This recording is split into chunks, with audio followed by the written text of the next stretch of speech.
ছাত্ৰ-ছাত্ৰীসকল, আজি আমি প্ৰিন্সিপলছ অফ টিচিং বা শিক্ষাদানৰ কিছুমান নীতিৰ বিষয়ে আলোচনা কৰিম। গতিকে প্ৰথমতে আমি জানিব লাগিব শিক্ষাদানৰ নীতি বুলি ক'লে কি বুজায় or what is principles of teaching.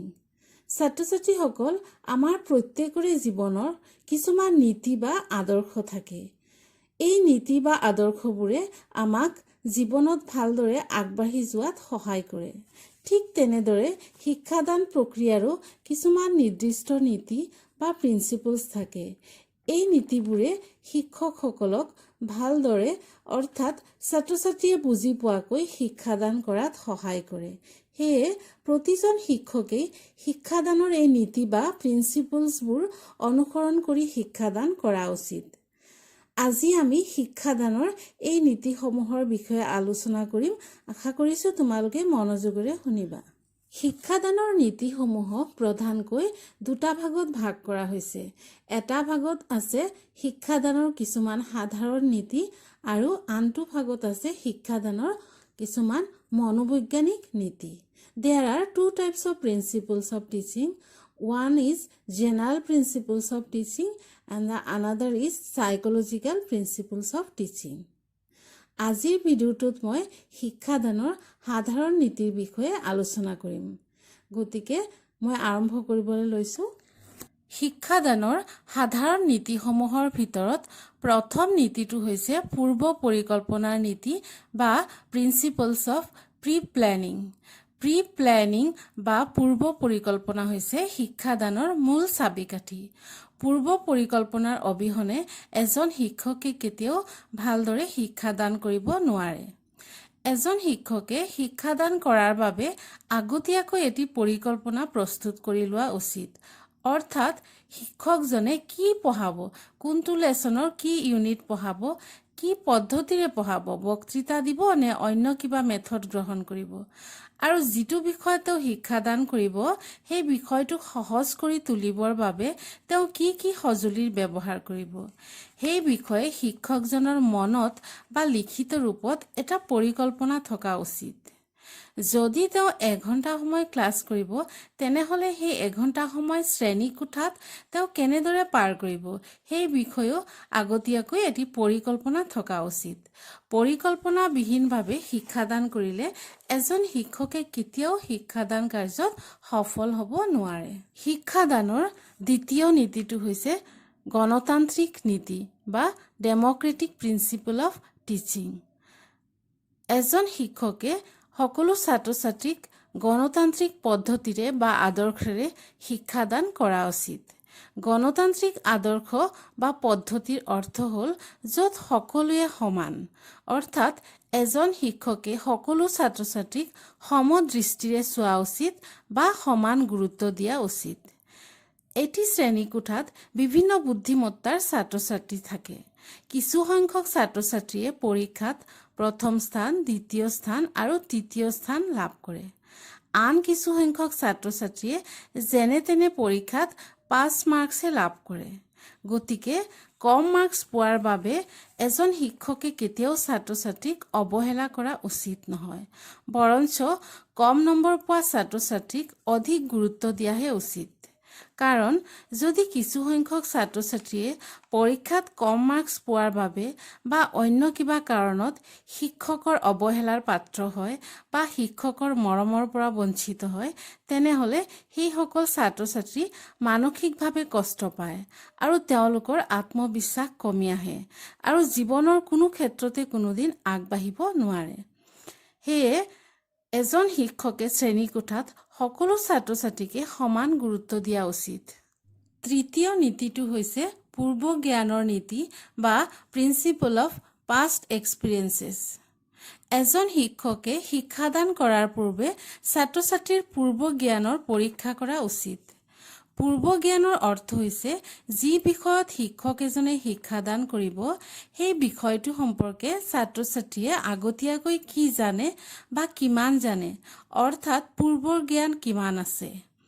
আৰু এই পূৰ্ব জ্ঞানৰ ওপৰত ভিত্তি কৰিয়েই অৰ্থাৎ আগতে জনা কথাকেইটাৰ ওপৰত ভিত্তি কৰিয়েই ছাত্ৰ-ছাত্ৰীক নতুন জ্ঞান প্ৰদান কৰা উচিত। যেনে গণিত বিষয়ৰ সৰল অংকৰ বিষয়ে শিক্ষাদান কৰাৰ পূৰ্বে এজন শিক্ষকে ছাত্ৰ ছাত্ৰীৰ যোগ বিয়োগ পূৰণ হৰণ ইত্যাদি সম্পৰ্কে পূৰ্ব জ্ঞান কিমান আছে অৰ্থাৎ ছাত্ৰ ছাত্ৰীয়ে কিমান জানে সেই কথাটো জানি লৈহে ছাত্ৰ ছাত্ৰীক সৰল অংক শিকাব লাগে। অৰ্থাৎ শিক্ষকজনে ছাত্ৰ ছাত্ৰীৰ পূৰ্ব জ্ঞানৰ লগত নতুন জ্ঞানৰ সংযোগ স্থাপন কৰি শিক্ষাদান কৰা উচিত আৰু এনেদৰে শিক্ষাদান কৰিলেহে ছাত্ৰ ছাত্ৰীয়ে ভালদৰে বুজি পাব। The fourth principle is principle of flexibility বা পৰিৱৰ্তনশীলতাৰ নীতি। ফ্লেক্সিবিলিটি বা পৰিৱৰ্তনশীলতাৰ নীতিৰ অৰ্থ হ'ল এজন শিক্ষকে নিজৰ শিক্ষাদান পদ্ধতি সময়ে সময়ে পৰিৱৰ্তন কৰি থাকিব লাগে। একেটা পদ্ধতিৰে সদায় শিক্ষাদান কৰা উচিত নহয়।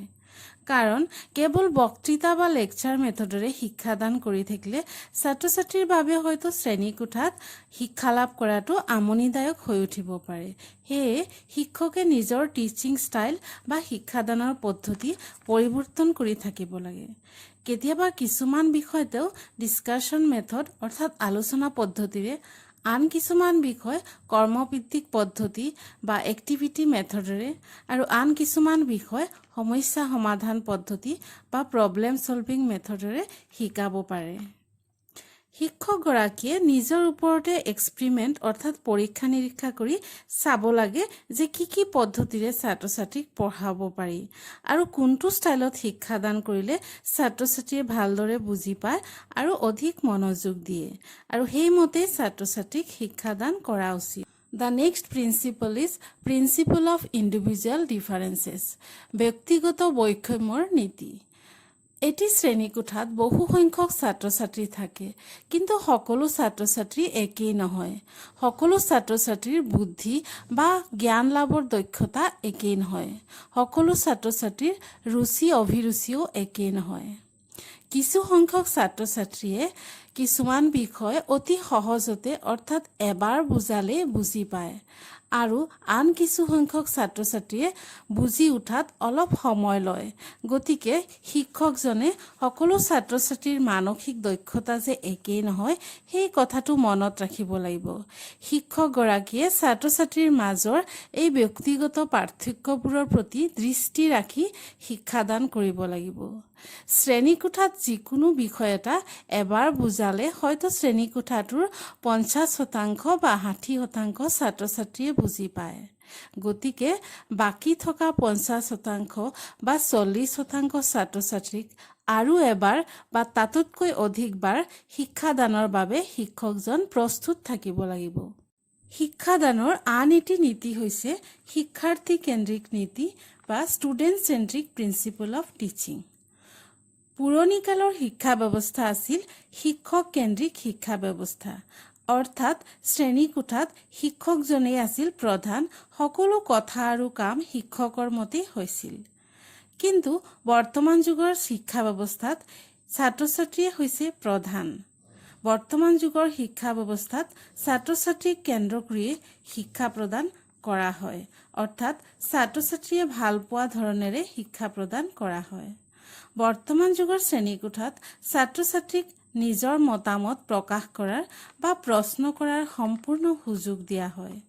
গতিকে এজন শিক্ষকে শিক্ষাদান কৰাৰ সময়ত ছাত্ৰ ছাত্ৰীৰ বৌদ্ধিক ক্ষমতা, ৰুচি অভিৰুচি, পচন্দ অপচন্দ, আগ্ৰহ ইত্যাদিৰ ওপৰত ভিত্তি কৰি শিক্ষাদান কৰা উচিত আৰু এনেদৰে শিক্ষাদান কৰাৰ নীতিক শিক্ষাৰ্থী কেন্দ্ৰিক নীতি বা student centric principle of teaching বুলি কোৱা হয়। শিক্ষাদানৰ এই নীতিক শিশু কেন্দ্ৰিক নীতি বা চাইল্ড চেন্ট্ৰিক প্ৰিন্সিপল অফ টিচিং বুলিও কোৱা হয়। গতিকে ছাত্ৰ ছাত্ৰীসকল, আজি আমি শিক্ষাদানৰ কেইটামান সাধাৰণ নীতিৰ বিষয়ে আলোচনা কৰিলোঁ। আজি আলোচনা কৰা নীতিকেইটা হৈছে নাম্বাৰ 1 পূৰ্ব পৰিকল্পনাৰ নীতি বা principle of pre planning, number 2 গণতান্ত্ৰিক নীতি বা democratic principle of teaching, number 3 পূৰ্ব জ্ঞানৰ নীতি বা প্ৰিন্সিপল অফ পাষ্ট এক্সপিৰিয়েন্সেছ, নাম্বাৰ 4 পৰিৱৰ্তনশীলতাৰ নীতি বা প্ৰিন্সিপল অফ ফ্লেক্সিবিলিটি। নাম্বাৰ 5 ব্যক্তিগত বৈষম্যৰ নীতি বা principle of individual differences. Number 6 শিক্ষাৰ্থী কেন্দ্ৰিক নীতি বা student centric principle of teaching. Next ভিডিঅ'টোত মই তোমালোকৰ লগত শিক্ষাদানৰ কিছুমান মনোবৈজ্ঞানিক নীতিৰ বিষয়ে আলোচনা কৰিম।